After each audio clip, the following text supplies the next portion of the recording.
धन एवं स्त्री के 3 आश्रय तथा स्त्री पुरुषों के पारस्परिक व्यवहार का वर्णन।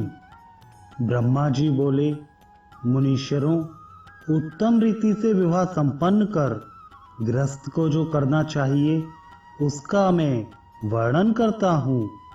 सर्वप्रथम गृहस्थ को उत्तम देश में ऐसा आश्रय ढूंढना चाहिए जहाँ वह अपने धन तथा स्त्री की भली भांति रक्षा कर सके। बिना आश्रय के इन दोनों की रक्षा नहीं हो सकती। ये दोनों धन एवं स्त्री त्रिवर्ग के हेतु हैं, इसलिए इनकी प्रयत्न पूर्वक रक्षा अवश्य करनी चाहिए। पुरुष, स्थान और घर ये तीनों आश्रय कहलाते हैं। इन तीनों से धन आदि का रक्षण और अर्थोपार्जन होता है। कुलीन, नीतिमान, बुद्धिमान, सत्यवादी, विनयी, धर्मात्मा और दृढ़वर्ती पुरुष आश्रय के योग्य होता है। जहाँ धर्मात्मा पुरुष रहते हों ऐसे नगर अथवा ग्राम में निवास करना चाहिए। ऐसे स्थान में गुरुजनों की अनुमति लेकर अथवा उस ग्राम आदि में बसने वाले श्रेष्ठ जनों की सहमति प्राप्त कर रहने के लिए अविवादित स्थल में घर बनाना चाहिए, परंतु किसी पड़ोसी को कष्ट नहीं देना चाहिए।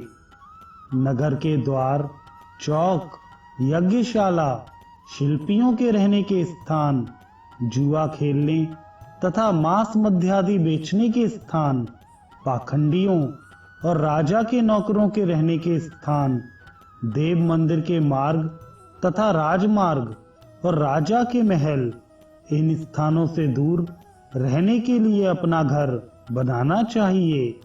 स्वच्छ, मुख्य मार्ग वाला, उत्तम व्यवहार वाले लोगों से आवृत तथा दुष्टों के निवास से दूर ऐसे स्थान में गृह का निर्माण करना चाहिए।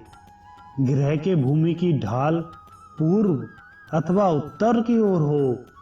रसोई घर, स्नानागार, गौशाला, अंतःपुर तथा शयन कक्ष और पूजा घर आदि सब अलग अलग बनाए जाएं। अंतःपुर की रक्षा के लिए वृद्ध, जितेंद्रिय एवं विश्वस्त व्यक्तियों को नियुक्त करना चाहिए। स्त्रियों की रक्षा न करने से वर्ण संकर उत्पन्न होते हैं और अनेक प्रकार के दोष भी होते देखे गए हैं। स्त्रियों को कभी स्वतंत्रता ना दें और ना उन पर विश्वास करें, किंतु व्यवहार में विश्वस्त के समान ही चेष्टा दिखानी चाहिए। विशेष रूप से उसे पाकादि क्रियाओं में ही नियुक्त करना चाहिए। स्त्री को किसी भी समय खाली नहीं बैठना चाहिए।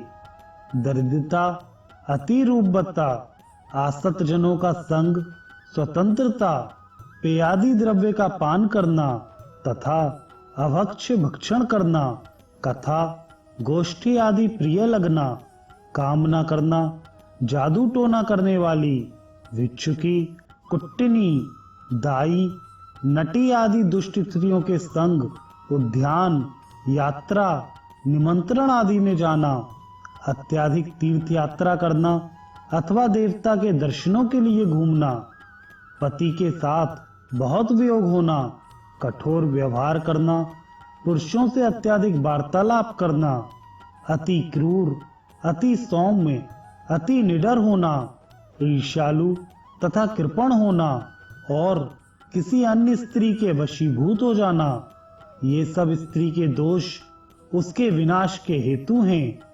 ऐसी स्त्रियों के अधीन यदि पुरुष हो जाता है तो वह भी निंदनीय हो जाता है। यह पुरुष की ही अयोग्यता है कि उसके भृत्य बिगड़ जाते हैं।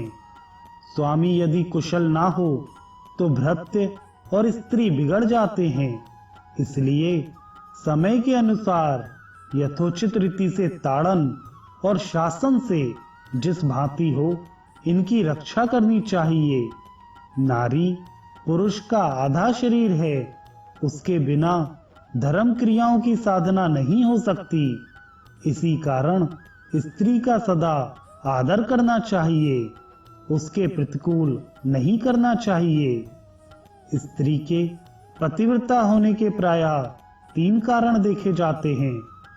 पर पुरुष में विरक्ति, अपने पति में प्रीति तथा अपनी रक्षा में समर्थ था। उत्तम स्त्री को साम तथा दान नीति से अपने अधीन रखें। मध्यम स्त्री को दान और भेद से और अधम स्त्री को भेद और दंड नीति से वशीभूत करें, परंतु दंड देने के अनंतर भी साम दान आदि से उसको प्रसन्न कर लें।